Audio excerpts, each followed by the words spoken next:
अस्सलाम वालेकुम, कौन और कहाँ से? जी, मैं फातिमा बात कर रही हूँ कराची से। जी फातिमा, बताइए क्या सवाल है आपका?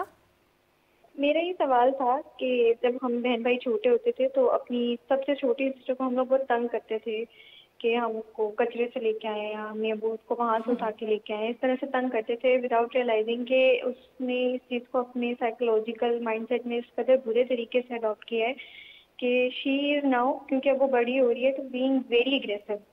और हर बात पे वो यही बातें करती है जो हम उनको छोटे होते करते थे। तो अब एहसास हो रहा है कि शायद हमें नहीं करना चाहिए था ऐसे, और ये एक सॉर्ट ऑफ बुलिंग के उस पर आ गया है। तो हमें ऐसा क्या करना चाहिए उसको नहीं, इस यहाँ वक्त से पेरेंट्स निकालने के लिए? इम्पोर्टेंट थे। बिल्कुल, जब आप बुलिंग कर रहे थे, जब बच्चे इस तरह की बातें कर रहे थे, तो वहाँ पेरेंट्स का मौजूद होना और उनको बताना कि दिस इज बैड। पेरेंट्स को भी नहीं पता होता ना बचपन में, आजकल तो बिल्कुल पेरेंट्स को पता नहीं है। एज अ फन कि चलो बहन भाई आपस में मजाक कर रहे हैं। बड़ी इंपॉर्टेंट ऐड करूंगा कि समटाइम्स ऐसा होता है कि अब जैसे इन्होंने बात की, अब इनको अब गिल्ट महसूस हो रहा है, जिसको कहते हैं गिल्ट ट्रिपिंग। अब हो क्या रहा है कि समटाइम्स ऐसा होता है, जैसे उन्होंने खुद एडमिट किया कि जी हमने ऐसा उसको कहा। अब जब इन्होंने अपनी बहन को ये एडमिट कर लिया, तो क्या होता है कि समटाइम्स लोग ऐसा भी करते हैं कि जब दूसरा इंसान एडमिट कर लेता है ना कि मैंने ये गलत काम किया, तो उसको एज अ टूल भी यूज़ करते हैं टू जस्टिफाई देयर बिहेवियर। अब इन्होंने कहा कि वो एग्रेशन भी उसको आ रहा है और वो एग्रेसिव भी हो रही हैं। अब मुझे इंटेंसिटी उसकी नहीं पता, बट अगर ऐसा बहुत ज़्यादा हो रहा है और होता चला जा रहा है, तो मे बी वो इसको एज अ टूल भी यूज़ कर रही हूँ, वो इनको भी गिल्ट में इंड्यूस कर रही हूँ।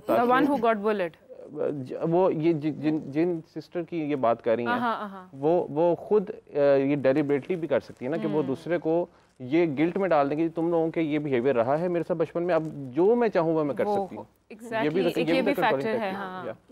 लेकिन इसमें जो बात उन्होंने की ना, क्वेश्चन जो उनका था कि now what they can do, ये बड़ा इम्पॉर्टेंट है कि हमें अंडरस्टैंडिंग होनी चाहिए कि ठीक है बचपन में जो भी किया उस वक्त पे दे डिडंट नो कि ये क्या रिजल्ट कॉन्सिक्वेंसेस क्या हो सकते थे, तो इस वक्त पे वो क्या कर सकते हैं। इस वक्त पे सबसे पहला काम तो ये है कि उन सारी जो सिचुएशंस थी, वो जो सारी बात थी, उसको एक्सेप्टेंस दी जाए फ्रॉम बोथ साइड्स। यानी वो बैठकर एक दूसरे के साथ बात करके उसको एक्सेप्टेंस दें, उसको क्लैरिटी दें, और फिर उसके बाद अब डिसाइड करें कि फ्रॉम नाउ ऑनवर्ड्स हमने क्या करना है, किस तरीके से करना है। और उसके अलावा जो बच्ची है उसकी थेरेपी की ज़रूरत है, इसलिए कि एग्रेशन जो है वो सरफेस पे नज़र आ रहा होता है, लेकिन बीनीथ वो कितनी फ्रस्ट्रेशन है, वो कितनी होपलेसनेस होगी, वो कितनी हेल्पलेसनेस वो फील करती होगी बचपन से अब तक, वो सारा कुछ जो है उसने उसके अंदर वो एग्रेशन पैदा किया है। तो वो एग्रेशन एज अ टूल भी यूज़ हो सकता है, लेकिन अगर जो भी है शी नीड्स हेल्प, उसको गाइडेंस की ज़रूरत है, उसको प्रॉपर थेरेपी, उसको प्रॉपर ट्रेनिंग की ज़रूरत है, ताकि वो अपने आप को खड़ा कर सके, अपने सेल्फ को स्ट्रॉन्ग बना सके। इसलिए कि मेन चीज़ सेल्फ ही है, लेकिन इसके बाद बाकी सारी चीज़ें। अली, जैसे आपने कहा कि वो एज अ टूल यूज़ कर सकती हैं, लेकिन जिसने बुली किया है अब वो रिग्रेट फील कर रहे हैं, तो उनको आप किस मतलब फॉर्म में लेंगे? मेरा ख्याल है कि उसके लिए एक अपोलॉजी लेटर, जैसे इन्होंने अभी तो पब्लिकली एक्सेप्ट किया कि हमने किया, तो सबसे अच्छी बात तो ये है कि इन्होंने एक्सेप्ट कर लिया उसको ना। तो यहाँ पे तो इनका गिल्ट खत्म हो जाना चाहिए, क्योंकि इन्होंने एक तो नंबर 1 एक्सेप्ट कर लिया, अब ये जाके बचपन में उसको चेंज नहीं कर सकती ऑब्वियसली। तो acceptance is the number 1 thing, इन्होंने एक्सेप्ट कर लिया। सेकेंडली आई एम श्योर कि इन्होंने अगर पब्लिकली एक्सेप्ट किया है तो इन्होंने उनके सामने भी एक्सेप्ट किया होगा, इन्होंने डेफिनेटली उसे अपोलोजाइज भी किया होगा। अगर नहीं किया तो वो भी कर सकती हैं, बट उसके बाद फिर स्टार्ट होता है ट्रीटमेंट, जैसे कि इन्होंने अभी बात की कि उसके बाद एक बाउंड्री सेट हो जानी चाहिए कि ठीक है हमसे गलती हुई या हम मतलब प्रोफेशनल हेल्प की ज़रूरत पड़ेगी। देखो जैसे वही बच्ची है, उसने अगर अपने आप को, अगर वो बोल रहे थे और वो सुनती रही और कुछ नहीं किया, starting from she was not going to was a kid, उसको क्या पता। I agree, but see kid में द रिस्पॉन्सिबिलिटी एज पेरेंट तो थे, माँ बाप में से किसी के पास तो जाती है ताकि की ट्रेनिंग बहुत बेटा देखो मेरा है कि हमें अल्लाह ताला ने ग्रुप्स दिए हुए जहाँ हमारा एक सुपरवाइजर बिठाया हुआ है जिसका कोई कंडीशनल वो नहीं है उससे लिंक, वो अनकंडीशनल उसको सपोर्ट देंगे। आप लोग प्रोफेशनल बहुत बाद में आते हो, पहले ऑलरेडी हमारे पास एग्जिस्ट कर रहे हैं हमारे अपने पेरेंट्स जो हमें अनकंडीशनल सपोर्ट देंगे। और आजकल का क्योंकि नई जनरेशन आ गई और मोबाइल पे चलेगी, ठीक है, जहाँ पेरेंट्स का डिसकनेक्शन है। स्कूल में हम लोग फेस क्या करें, क्योंकि पेरेंट्स का कनेक्शन अब बच्चों के साथ नहीं है। बट समटाइम्स तो पेरेंट्स की तरफ से भी तो बुलिंग होती है ना। नहीं, बिल्कुल हमारी देखो बहुत ज्यादा हम कहते हैं आजकल का तो पेरेंट इतना मासूम है, दे कैन नॉट इवन से नो टू दैट। पेरेंटिंग इतना अहम टॉपिक है जैसे हमारे कॉलर का इशू था कि उन्होंने अपनी बहन को बुली किया।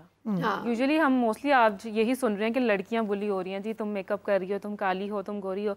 तो मेरा सवाल यहाँ पर ये है, क्या लड़कियाँ ज़्यादा बुली होती हैं या लड़के? तहमीना आपसे स्टार्ट करते हैं। हम इसमें बिल्कुल डिस्टिंग्विश नहीं कर सकते कि कौन ज़्यादा बुली होता है। लड़कियाँ भी होती हैं, लड़के भी होते हैं, फॉर्म डिफरेंट होती है। जैसे लड़कियों को अगर बुली किया जाता है तो उनके फेशियल एक्सप्रेशंस पे कर दिया जाएगा, उनकी पहले दिन रैगिंग होती है, वो बॉयज कॉलेज में बोलके वो ज़्यादा मेरे पास एक अभी रिसेंटली एक केस जो कि मेरे पास है, यानी वो क्या फेस किया कि he is a boy and ठीक है, स्मार्ट भी है, सारा कुछ है, सब ठीक ठाक है, बट उसे बुली किस बात पे किया जा रहा है कि उसकी वॉइस जो है वो थोड़ी सी हाँ सॉफ्ट है, एग्जैक्टली सॉफ्ट है, और सॉफ्टनेस को रिलेट कर देते हैं लड़कियों के साथ। तो अब वो सॉफ्ट आवाज़ जो है उस पर उसको कमेंट किया जाता और उसके ऊपर वो, और ऐसी बहुत सारी एग्जांपल्स है हमारे पास। तहमीना मैं आपकी तरफ वापस आती हूँ, लेकिन हमारे साथ एक और कॉलर मौजूद हैं। जी अस्सलाम वालेकुम, कॉलर कहाँ से? वालेकुम अस्सलाम, मैं तैयबा बात कर रही हूँ लाहौर से। जी तैयबा, क्या सवाल है आपका?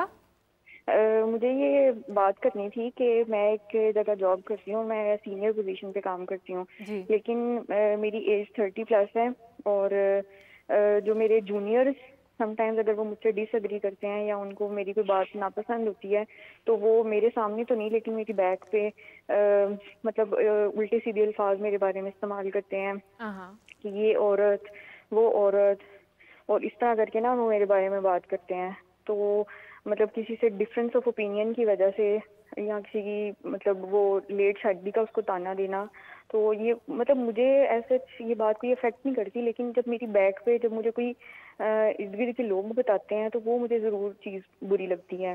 तो इस पे क्या करना चाहिए? क्या मुझे इसको इग्नोर कर देना चाहिए? बेटा, एक तो आप जो काम कर रहे हो इग्नोर करना इज़ द बेस्ट थिंग, क्योंकि आप जिस पोजीशन में हो ना, उसमें आपने कंट्रोल करना है काम निकलवाने के लिए। आपका वहाँ रिलेशनशिप टोटली डिफरेंट है, क्योंकि आप एक ऑर्गेनाइजेशन के लिए काम कर रहे हो जिसने आपको एक स्पेसिफिक काम के लिए रखा हुआ है। And then you can always have a good relationship with open ended question, ताकि वो कम्युनिकेशन आपके जो अंडर जितने भी कोलीग्स हैं वो आपके साथ ओपन रहें। लेकिन जब भी कोई कंट्रोल कर रहा होता है, nobody appreciates that and nobody likes it, you will always be a black sheep, so you don't have to worry, you have to follow your focus. अगर आप बुली नहीं कर रहे और काम की नौयत से सिर्फ काम करा रहे हो, that is what your job is, and if you are not doing so then you are not doing your job properly. दो चीजें हैं, एक तो इन्होंने कहा कि उनको कोई बताते हैं को-वर्कर्स कि ये तो बैक बैटिंग में भी आ गया, नहीं? तो बैक बैटिंग में है। दूसरे नंबर पे मैं इनको ये रिकमेंड करूंगा कि एक तो जो इनको बता रहा है ना, उसके साथ एक तो इनको ये कहना चाहिए, एक तो आई लैंग्वेज का इस्तेमाल बड़ा ज़रूरी है, असर्टिवली इनको कम्युनिकेट करना है, और ये उनको सीधी तरह बताएं कि आई डोंट लाइक कि आप मुझे ये आगे पास ऑन कर रहे हैं या कन्वे कर रहे हैं, तो यहाँ पे वो चीज़ रुक जाएगी। अब इसमें क्या होता है कि वो समटाइम्स कुछ को-वर्कर्स ओवर एफिशिएंट होने की भी कोशिश करते हैं, और इनकी जैसे पोजीशन इन्होंने बात की तो वो कोशिश करते हैं कि इनकी गुड बुक्स में आ जाए, और गुड बुक्स में आने के लिए वो इधर की बात उधर करते हैं। जब ये उनकी बात सुनती हैं तो उससे और ज़्यादा उनके बिहेवियर को इन्फोर्समेंट मिलती है। तो इनको सबसे पहले तो इसको रोकना है, इनको ये कहना है कि I don't appreciate that simply, यानी बहुत प्रिसाइज, बहुत छोटा, और इसको असर्टिवली आपने आई लैंग्वेज यूज़ करनी है। अनफॉर्चुनेटली ज़्यादातर हम करते हैं यू लैंग्वेज इस्तेमाल की, जिसमें हम दूसरे पे ब्लेम डाल देते हैं कि तुम हमेशा ऐसा करते हो, तुम मुझे क्यों बताते हो, तुम मेरा मूड ख़राब कर देते हो, तुमने उसको जवाब क्यों नहीं दिया। अब जब इस तरह के हम जुमले यूज़ करेंगे, जिम्मेदारी नहीं लेते जी, तो आई लैंग्वेज एक तो बड़ी पावरफुल लैंग्वेज है। आप दूसरे को अपनी फीलिंग बताते हैं ना, आप उस पर ब्लेम करते हैं, आप सिंपली बताते हैं कि आप इससे इफेक्ट हो रहे हैं और अब आप इस चीज़ को अलाउ नहीं करें।